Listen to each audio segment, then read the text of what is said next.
These are 3 different generations of the snap-on riveted plate ratchets, but in 12 point.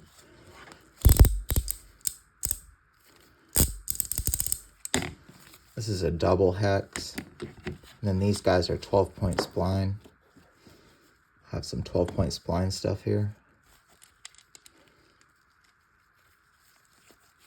This bolt's made out of 13/8 precipitation hardening.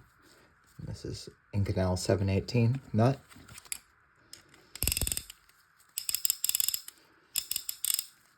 They're best with the 12-point spline.